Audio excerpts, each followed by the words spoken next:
Hello दोस्तों, welcome back to my channel Basu classes. आज हम लोग पढ़ेंगे जीके के कुछ इम्पोर्टेंट क्वेश्चन के बारे में। चलिए देख लेते हैं। निम्नलिखित में से किस तत्व की कमी से घेंगा रोग होता है? तो उसका ऑप्शन ए है नाइट्रोजन, बी है कैल्शियम, सी है फास्फोरस, डी है आयोडीन। तो दोस्तों आपको पता ही होगा, आयोडीन की कमी से जो होता है वह घेंगा रोग होता है, और जो आयोडीन होता है वह घेंगा रोग के उपचार में कारगर होता है। जिसे घेंगा रोग कहाँ पर होता है दोस्तों? ये गले में हो जाता है। ठीक है दोस्तों। और इस जो घेंगा रोग में जो औषधि होती है वह समुद्री घास वगैरह जो होती है उसको पीसकर नमक में अगर मिला देते हैं तो वह आयोडीन युक्त नमक कहलाता है दोस्तों। ठीक है।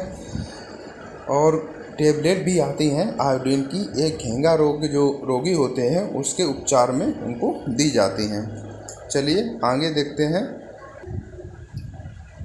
पावर ट्रांसफार्मर की कार्य प्रणाली का सिद्धांत किस नियम पर आधारित है? ऑप्शन ए है फैराडे का नियम, बी है हुक का नियम, सी है न्यूटन का नियम, डी है आइंस्टीन का नियम।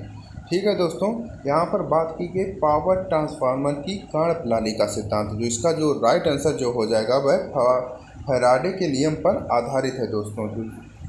तो इसका जो राइट आंसर है वह है ऑप्शन ए, क्योंकि जो पावर ट्रांसफार्मर की कार्य प्रणाली है वह फैराडे के नियम पर आधारित है। चलिए दोस्तों आगे देखते हैं।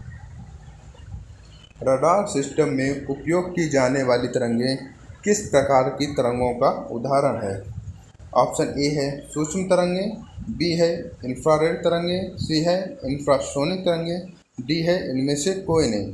तो यहाँ पर रडार की बात की है, रडार सिस्टम में कौन सी तरंगें उपयोग की जाती हैं? तो वहाँ पर सूक्ष्म तरंगों का उपयोग किया जाता है। तो इसका जो राइट आंसर हो जाएगा वह हो जाएगा ऑप्शन ए, रडार सिस्टम में सूक्ष्म तरंगों का उपयोग किया जाता है।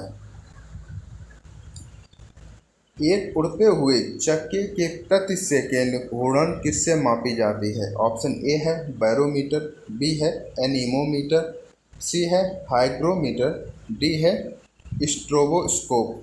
ठीक है। जहाँ पर दोस्तों बात की गई है एक उड़ते हुए चक्के की प्रति सेकेंड घूर्णन गति किससे मापी जाती है? तो स्ट्रोबोस्कोप के द्वारा जो घूर्णन गति मापी जाती है सेकेंडों में दोस्तों। ठीक है। यहाँ पर उड़ते हुए चक्की की बात की गई है, तो इसका जो राइट आंसर हो जाएगा वह हो जाएगा ऑप्शन डी, स्ट्रोबोस्कोप। आगे देखते हैं दोस्तों। निम्न में से कौन सा प्लाज्मोडियम का परजीवी भाग है? प्लाज्मोडियम की बात की गई है, तो क्या दोस्तों प्लाज्मोडियम मच्छर से फैलता है, मक्खी से फैलता है, चूहा से फैलता है, या इन सभी से फैलता है? आपको तो ये पता ही होगा प्लाज्मोडियम का जो परजीवी है वह किसके माध्यम से फैलता है? प्लाज्मोडियम वह फैलता है दोस्तों मच्छर के द्वारा। जो मच्छर के द्वारा ही प्लाज्मोडियम फैलता है, और मच्छर ही प्लाज्मोडियम का परजीवी वाहक है। तो इसका जो राइट आंसर हो जाएगा वह हो जाएगा ऑप्शन ए, अर्थात मच्छर। लोहे पर जंग लगना किस प्रकार की अभिक्रिया का उदाहरण है? ऑप्शन ए है भौतिक अपक्रिया, बी है रासायनिक अपक्रिया, सी है प्रतिवर्ती अपक्रिया, डी है इनमें से कोई नहीं। यहाँ पर लोहे पर जंग लगने की बात की गई है, तो वह कौन सी अपक्रिया होगी दोस्तों? तो वह अपक्रिया होगी रासायनिक अपक्रिया। ठीक है, क्योंकि लोहे पर जंग लगना एक रासायनिक अपक्रिया का उदाहरण है। ठीक है दोस्तों, जैसे दूध से दही का जमना ये भी एक रासायनिक अपक्रिया का उदाहरण है। पृथ्वी के घूर्णन की गति कितनी है? यहाँ उसमें ऑप्शन ए है 28 किलोमीटर प्रति मिनट, 30 किलोमीटर प्रति मिनट, 36 किलोमीटर प्रति मिनट, या 50 किलोमीटर प्रति मिनट। यहाँ पर पृथ्वी के घूर्णन की गति की बात की गई है, तो उसकी जो घूर्णन गति है वह है 28 किलोमीटर प्रति मिनट। ठीक है। तो इसका जो राइट आंसर हो जाएगा वह हो जाएगा ऑप्शन ए। निम्न में से किस वैज्ञानिक ने विकासवाद के सिद्धांत का प्रतिपादन किया था?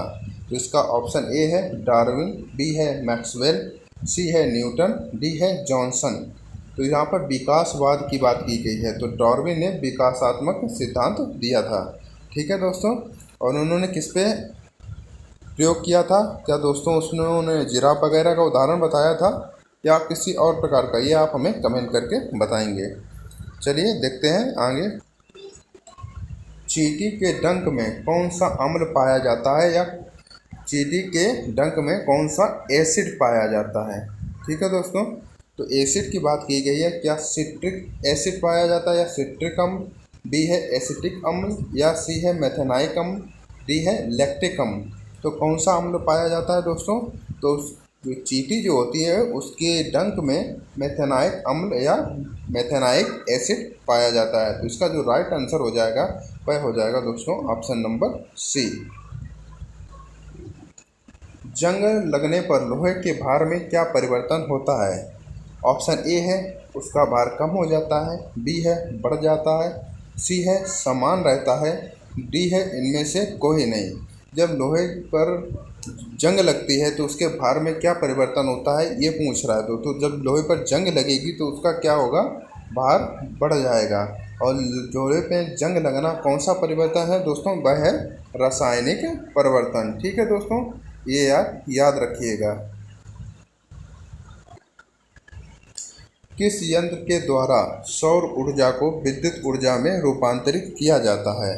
इसका ऑप्शन ए है फोटोवोल्टिक सेल, बी है डेनियर सेल, सी है ड्राई सेल, डी है गैल्वेनिक सेल।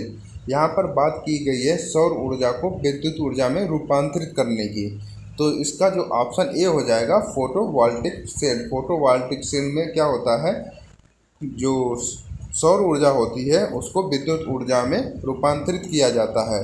अगर फोटोवोल्टिक सेल नहीं होता तो यहाँ पर सोलर सेल बोल रहा होता। ठीक है, यहाँ पर सोलर सेल दे रखा होता ऑप्शन में, या कहीं पर फोटोवोल्टिक सेल लिखा हुआ होता है, तो ये एक ही सेल होते हैं। ठीक है दोस्तों, यहाँ पर ऑप्शन में सोलर सेल देता या फोटोवोल्टिक सेल देता। ठीक है, तो इसके माध्यम से हम जो सौर ऊर्जा है उसके माध्यम से हम क्या विद्युत ऊर्जा में उसको रूपांतरित करते हैं। चलिए दोस्तों आगे देखते हैं। पृथ्वी के केंद्र पर गुरुत्वाकर्षण के कारण त्वरण का मान कितना होता है। ऑप्शन ए है 0, बी है -1, सी है 1, डी है 9.8। ठीक है, तो यहाँ पर बात की गई है पृथ्वी के केंद्र पर गुरुत्वाकर्षण के कारण त्वरण की बात की गई है। तो त्वरण का मान कितना होता है, तो इसका जो राइट आंसर हो जाएगा वह दोस्तों हो जाएगा ए। तो केंद्र पे त्वरण का मान कितना होता है दोस्तों, वह होता है 0।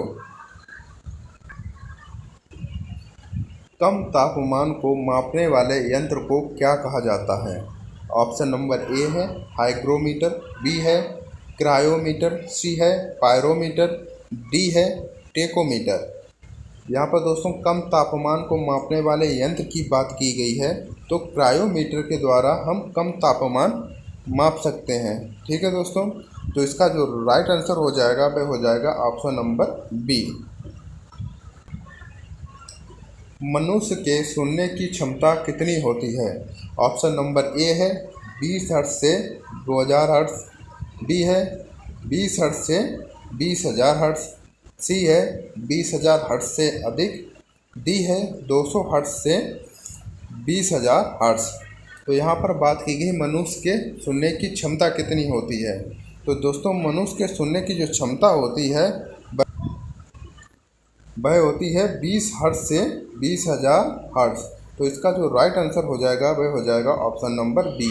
यहाँ पर मनुष्य के सुनने की क्षमता की बात की गई है वह हो जाएगा बी, अर्थात 20 हर्ट्ज से 20,000 हर्ट्ज। यदि निर्वात में लोहा, कागज और पत्थर के टुकड़े को एक साथ गिराया जाता है तो कौन पृथ्वी की सतह को सबसे पहले स्पर्श करेगा। तो दोस्तों यहाँ पर बात की गई है निर्वात की। निर्वात अर्थात जहाँ ग्रेविटी क्या हो जाती है, 0 हो जाती है। ठीक है, अगर वहाँ से कागज़ गिराया जाए, लोहा गिराया जाए या पत्थर गिराया जाएगा तो पृथ्वी की सतह को सबसे पहले कौन सा स्पर्श करे। जहाँ पर ग्रेविटी 0 हो जाएगी तो वहाँ पर भार का कोई महत्व ही नहीं रह जाएगा। तो है तो क्या होगा, तो इसका ऑप्शन नंबर ए दे रखा है लोहा, बी दे रखा है कागज़, सी दे रखा है पत्थर, डी दे रखा तीनों एक साथ। अब आप बताइए इसमें सबसे पहले पृथ्वी को कौन सी चीज़ स्पर्श करेगी। ठीक है दोस्तों, इसमें जब ग्रेविटी 0 हो जाएगी तो क्या होगा, तो निर्वात में गिराया जा रहा है तो क्या वो तीनों चीज़ें जो होंगी वह एक साथ पृथ्वी पर आ जाएंगी। ठीक है, यहाँ पर निर्वात की बात की गई है। तो इसका जो राइट आंसर हो जाएगा वह हो जाएगा ऑप्शन नंबर डी, क्योंकि वह तीनों चीज़ें क्या हो जाएंगी, एक साथ पृथ्वी पर आएंगी। आगे देखते हैं दोस्तों, निम्नलिखित में से कौन कांच का सबसे महत्वपूर्ण घटक है? ऑप्शन नंबर ए है क्वार्ट्ज, बी है माइका, सी है सिलिका, डी है इनमें से कोई नहीं। यहाँ पर कांच की महत्वपूर्ण घटक की बात की गई है, तो कांच में सबसे ज़्यादा कौन सा महत्वपूर्ण तत्व होता है जो इसमें दिया हुआ है? तो इसका जो राइट आंसर हो जाएगा वह हो जाएगा सिलिका, क्योंकि कांच में सबसे ज़्यादा सिलिका होती है दोस्तों। ठीक है, तो इसका जो राइट आंसर हो जाएगा वह हो जाएगा ऑप्शन नंबर सी। पदार्थ का परमाणु सिद्धांत किस वैज्ञानिक ने दिया था? तो दोस्तों परमाणु सिद्धांत किसने दिया था पदार्थ का? ऑप्शन नंबर ए है मैक्सवेल, बी है पास्कल, सी है जॉन डाल्टन, डी है न्यूटन। तो दोस्तों आप बताइए परमाणु सिद्धांत किस वैज्ञानिक ने दिया था? यहाँ पर बात की गई है पदार्थ के परमाणु सिद्धांत की, तो वह दिया था जॉन डाल्टन ने। इन्होंने पदार्थ के परमाणु सिद्धांत दिया था, इन्होंने इसी पर महत्वपूर्ण कार्य किया था। ठीक है दोस्तों, अगर पूछता है पदार्थ का परमाणु सिद्धांत किस वैज्ञानिक ने दिया था, तो इसका जो राइट आंसर हो जाएगा वह हो जाएगा option number C, John Dalton. Washing machine किस सिद्धांत पर कार्य करता है? ऑप्शन नंबर ए है अपकेंद्री, बी है अभिकेंद्री, सी है उपरोक्त दोनों, डी है इनमें से कोई नहीं। यहाँ पर वॉशिंग मशीन की बात की गई है, तो वॉशिंग मशीन जो होता है वह क्या होता है, अपकेंद्री बल पर कार्य करती है। ठीक है दोस्तों, तो इसका जो राइट आंसर हो जाएगा वह हो जाएगा ऑप्शन नंबर ए। आघूर्ण बल की एसआई इकाई क्या है? ऑप्शन नंबर ए है न्यूटन, बी है न्यूटन मीटर, सी है मीटर प्रति सेकेंड, डी है ओम। यहाँ पर आघूर्ण बल की एसआई मापक या इकाई की बात की गई है, तो इसका जो राइट आंसर हो जाएगा वह हो जाएगा न्यूटन मीटर, क्योंकि आघूर्ण बल जो होता है वह न्यूटन मीटर जो है उसकी एसआई पद्धति की इकाई है। तो इसका राइट आंसर हो जाएगा वह हो जाएगा ऑप्शन नंबर बी। अल्जाइमर रोग मानव शरीर के किस अंग को मुख्य रूप से प्रभावित करता है? इसका जो ऑप्शन ए है वह है मस्तिष्क, बी है हृदय, सी है यकृत, डी है फेफड़ा। तो अल्जाइमर जो रोग होता है वह दोस्तों किस अंग को मुख्य रूप से प्रभावित करता है? तो इसका जो राइट आंसर हो जाएगा वह हो जाएगा ऑप्शन नंबर ए, क्योंकि अल्जाइमर रोग जो होता है वह मानव मस्तिष्क को सर्वाधिक प्रभावित करता है दोस्तों।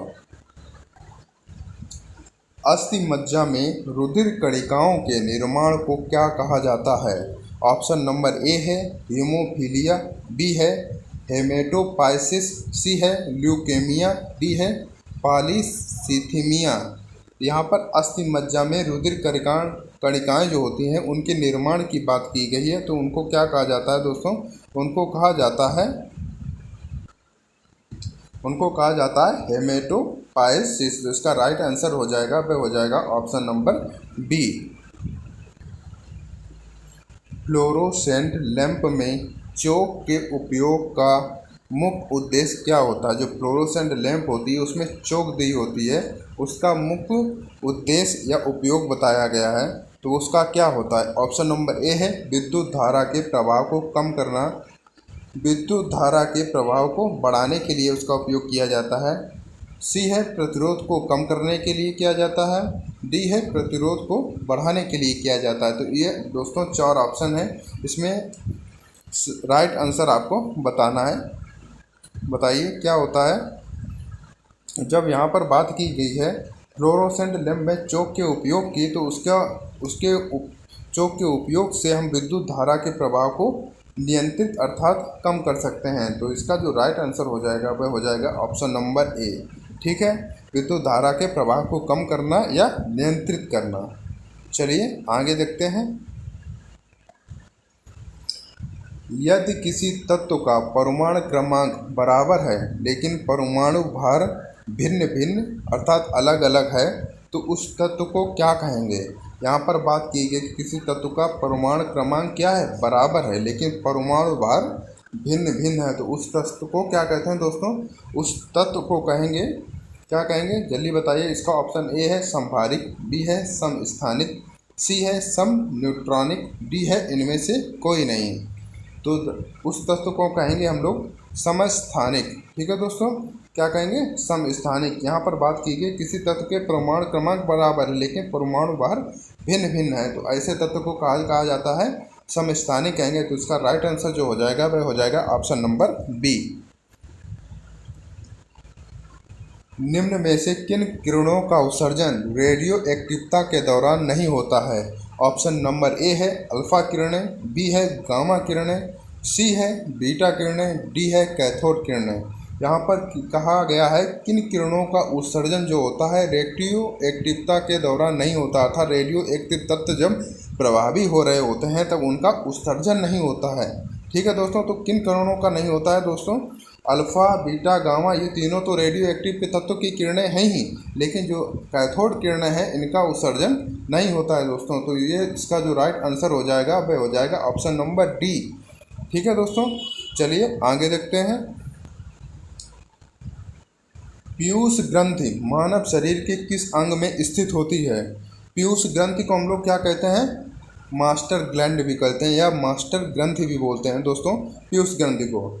ये कहाँ पर स्थित होती है? इसका ऑप्शन नंबर ए है मस्तिष्क, बी है हृदय, सी है यकृत, डी है फेफड़े। बताइए दोस्तों ये कहाँ पर स्थित होगी? ये स्थित होती है मस्तिष्क में, अर्थात इसका जो राइट आंसर हो जाएगा वह हो जाएगा ऑप्शन नंबर ए। पीयूष ग्रंथि जो इसको मास्टर ग्लैंड या मास्टर ग्रंथि भी कहते हैं, ये मस्तिष्क में स्थित होती है। निम्नलिखित में से कौन सी गैस चूने के पानी को दूधिया कर देती है? ऑप्शन नंबर ए है हाइड्रोजन, बी है ऑक्सीजन, सी है कार्बन डाइऑक्साइड, डी है इनमें से कोई नहीं। यहाँ पर बात की गई कौन सी गैस चूने के पानी को दूधिया कर देती है, तो उसकी जो राइट आंसर हो जाएगा वह हो जाएगा कार्बन डाइऑक्साइड, अर्थात जो दोस्तों CO2 होती है वह चूने के पानी को दूधिया कर देती है। चलिए आगे देखते हैं। ऑक्सीजन की खोज किसने की थी? ऑप्शन नंबर ए है प्रिस्टले, बी है कार्ल सीले, डी है विलियम हार्वे और डी है AB दोनों। ठीक है दोस्तों, बताएं कौन सा होगा? तो इसका जो राइट आंसर हो जाएगा वह कि ऑक्सीजन की खोज की थी अर्थात O2 की खोज किसने की थी? वह की थी प्रिस्टले तथा कार्ल सीले ने। तो इसका जो राइट आंसर हो जाएगा वह हो जाएगा डी, अर्थात AB दोनों। ठीक है, प्रिस्टले और कार्ल सीले दोनों ने ऑक्सीजन की खोज की थी। चलिए आगे देखते हैं। निम्नलिखित में से कितनी ऊंचाई पर ऑक्सीजन की मात्रा जो होगी वह नगण्य हो जाएगी, अर्थात लगभग जीरो के समीप पहुंच जाएगी। ठीक है, यहाँ पर बात की गई जीरो के समीप अर्थात बिल्कुल कम रह जाएगी। ठीक है, ऑप्शन नंबर ए है 50 किलोमीटर, बी है 80 किलोमीटर, सी है 100 किलोमीटर, डी है 120 किलोमीटर। तो कितनी ऊंचाई पर होगी दोस्तों? बताइए जल्दी। दोस्तों जितनी हम ऊंचाई पर पहुंचेंगे उतनी ही उसकी क्या ऑक्सीजन जो लेवल हो जाएगा वह कम हो जाएगा। तो 50 किलोमीटर पे कुछ रह जाएगा, 80 किलोमीटर पे भी रह जाएगा, 100 किलोमीटर पे रह जाएगा, लेकिन यहाँ पर बात की गई है 120 किलोमीटर। सबसे बढ़िया ऑप्शन है 120 किलोमीटर। यहाँ पर क्या होगा? सबसे कम ऑक्सीजन का जो लेवल होगा यहीं पे देखने को मिलेगा, क्योंकि जो 50, 80, 100 इनसे सबसे अधिक जो लेवल है वह हो जाएगा 120 का किलोमीटर का। यहाँ पर जो ऑक्सीजन की जो ऑक्सीजन की जो मात्रा है वह सर्वाधिक कम रह जाएगी। ठीक है दोस्तों, हमारे पृथ्वी का वायुमंडल कितने भागों में बटा हुआ है? ऑप्शन नंबर ए है 3, बी है 4, सी है 5, डी है 6। बताइए दोस्तों कितने वायुमंडल जो है वह कितने भागों में बटा हुआ है? तो दोस्तों जो हमारा वायुमंडल है वह कुल 5 भागों में बटा हुआ है। इसका राइट आंसर हो जाएगा वह सी हो जाएगा। ऑप्शन ए है जो पहला भाग है वह है क्षोभमंडल। ठीक है, फिर उसके बाद आता है समतापमंडल। ठीक है दोस्तों, फिर उसके बाद आता है मध्यमंडल, फिर उसके बाद आता है आयन मंडल और फिर उसके बाद आता है बहिर्मंडल। ठीक है, याद रखेंगे क्षोभमंडल, समतापमंडल, मध्यमंडल, आयन मंडल और बहिर्मंडल। ठीक है दोस्तों, चलिए आगे देखते हैं। निम्नलिखित में से कौन वायुमंडल की सबसे गर्म परत है? ऑप्शन ए है थर्मोस्फीयर, बी है मेसोस्फीयर, सी है आयनोस्फीयर, डी है स्ट्रेटोस्फीयर। तो दोस्तों इसमें से सबसे ज़्यादा गर्म परत जो है वह है थर्मोस्फीयर। ठीक है दोस्तों, तो इसका जो राइट आंसर हो जाएगा वह हो जाएगा ऑप्शन नंबर ए। वायुमंडल में उपस्थित सबसे हल्की गैस कौन सी है? ऑप्शन नंबर ए है हाइड्रोजन, बी है ऑक्सीजन, सी है नाइट्रोजन, डी है नियॉन। यहाँ पर सबसे हल्की गैस की बात की गई है, तो हाइड्रोजन गैस जो है वह सबसे हल्की गैस है वायुमंडल में। तो इसका जो राइट आंसर हो जाएगा वह हो जाएगा दोस्तों ऑप्शन नंबर ए। निम्नलिखित में से कौन दुनिया की सबसे जहरीली गैस है? ऑप्शन नंबर ए है मिथाइल आइसोसाइनाइड, बी है जाइलाइल ब्रोमाइड, सी है कार्बन मोनोऑक्साइड, डी है सल्फर डाइऑक्साइड। ये सारी जहरीली गैसें हैं, लेकिन यहाँ पर सबसे ज़्यादा जहरीली गैस की बात की गई है वह है बी जाइलाइल ब्रोमाइड। ये दुनिया की सबसे जहरीली गैस है दोस्तों। तो इसका जो राइट आंसर हो जाएगा वह हो जाएगा ऑप्शन नंबर बी। पृथ्वी की पापड़ी पर सबसे प्रचुर मात्रा में मौजूद दुर्लभ गैस कौन सी है? ऑप्शन नंबर ए है आर्गन, बी है नियॉन, सी है जिनॉन, डी है रेडॉन। यहाँ पर बात की गई है पापड़ी जो होती है पृथ्वी की, उस पर सबसे ज़्यादा, ठीक है, अर्थात सबसे ज़्यादा क्या कहेंगे, प्रचुर मात्रा में पाई जाती है और दुर्लभ गैस है। तो वह गैस कौन सी है दोस्तों? वह दोस्त है गैस है आर्गन। ठीक है दोस्तों, यह पृथ्वी की पपड़ी पर सबसे प्रचुर मात्रा में गैस पाई जाती है। ठीक है, जिसका राइट आंसर हो जाएगा वह हो जाएगा ऑप्शन नंबर ए। पृथ्वी की सतह पर सर्वाधिक मात्रा में कौन सा तत्व पाया जाता है? ठीक है, ऑप्शन नंबर ए है हाइड्रोजन, बी है ऑक्सीजन, सी है नियॉन, डी है आर्गन। यहाँ पर बात की गई है पृथ्वी की सतह पर सर्वाधिक मात्रा में कौन सा तत्व पाया जाता है। तो दोस्तों यहाँ पर तो सर्वाधिक मात्रा में ऑक्सीजन ही हमको देखने को मिलेगा, क्योंकि हाइड्रोजन को भी इतना नहीं है, नियॉन भी उतना नहीं है, आर्गन भी इतना नहीं पाया जाता है। यह ऑक्सीजन जो है लगभग पृथ्वी पर 21% के लगभग पाया जाता है। ठीक है दोस्तों, तो यहाँ का जो राइट आंसर हो जाएगा वह हो जाएगा ऑप्शन नंबर बी। हमारी पृथ्वी में सबसे अधिक मात्रा में कौन सी धातु मौजूद है? ऑप्शन नंबर ए है लोहा, बी है एल्यूमिनियम, सी है तांबा, डी है जिंक। तो दोस्तों जो हमारी पृथ्वी में सबसे अधिक मात्रा में मौजूद धातु है वह है एल्यूमिनियम। तो इसका जो राइट आंसर हो जाएगा वह हो जाएगा ऑप्शन नंबर बी। निम्नलिखित में से कौन एक जैविक अम्ल है? ऑप्शन नंबर ए है कार्बनिक अम्ल, बी है नाइट्रिक अम्ल, सी है सल्फ्यूरिक अम्ल, डी है ऑक्जेलिक अम्ल। यहाँ पर बात की गई कौन सा एक जैविक अम्ल है, तो जैविक अम्ल कौन सा है? तो इसका जो राइट आंसर हो जाएगा दोस्तों वह हो जाएगा ऑक्जेलिक अम्ल। ये कैसा क्या अम्ल है? यह एक जैविक अम्ल है। ठीक है दोस्तों, तो इसका जो राइट आंसर है वह है ऑप्शन नंबर डी। हमारे मुंह के पार्श्व भाग में स्थित टॉन्सिल का मुख्य कार्य क्या है? ऑप्शन नंबर ए है लार का निर्माण करना, बी है रोगाणुओं का विनाश करना, सी है हार्मोन का स्त्राव करना, डी है खमीर का स्त्राव करना। तो यहाँ पर मुंह के पार्श्व भाग अर्थात पीछे हिस्से की बात की गई है, तो यहाँ पर रोगाणुओं का विनाश करना हमारे मुंह के पार्श्व भाग में जो टॉन्सिल होते हैं उनका मुख्य कार्य है। तो इसका जो राइट आंसर हो जाएगा दोस्तों वह हो जाएगा ऑप्शन नंबर बी। दो या दो से अधिक धातुओं के मिश्रण को क्या कहा जाता है? ऑप्शन नंबर ए है अमलगम, बी है क्षारीय धातु, सी है उत्कृष्ट धातु, डी है मिश्र धातु। जब दोस्तों दो या दो से अधिक धातुएं मिला दी जाएंगी तब उनके मिश्रण को क्या कहते हैं दोस्तों? उसको कहते हैं मिश्र धातु। तो इसका जो राइट आंसर हो जाएगा वह हो जाएगा ऑप्शन नंबर डी अर्थात मिश्र धातु। ठीक है दोस्तों, निम्नलिखित में से कौन सा पदार्थ क्लोरीन के साथ अभिक्रिया करके ब्लीचिंग पाउडर का उत्पादन करता है? ऑप्शन नंबर ए है भुजा चूना, बी है बिना भुजा चूना, सी है चूना पत्थर, डी है जिप्सम। ठीक है दोस्तों, यहाँ पर बात की गई है पदार्थ क्लोरीन के साथ अपक्रिया करके ब्लीचिंग पाउडर का निर्माण करता है। तो जिसका जो राइट आंसर हो जाएगा वह हो जाएगा दोस्तों ऑप्शन नंबर बी, अर्थात बुझा चूना जो होता है वह क्लोरीन के साथ मिलकर ब्लीचिंग पाउडर का निर्माण करता है। तो इसका जो राइट आंसर हो जाएगा वह हो जाएगा ऑप्शन नंबर बी। निम्नलिखित में से किसकी आयु का पता लगाने के लिए रेडियो कार्बन डेटिंग का उपयोग किया जाता है? ऑप्शन नंबर ए है भवनों की, बी है जीवाश्म की, सी है पत्थर की, डी है शिशुओं की।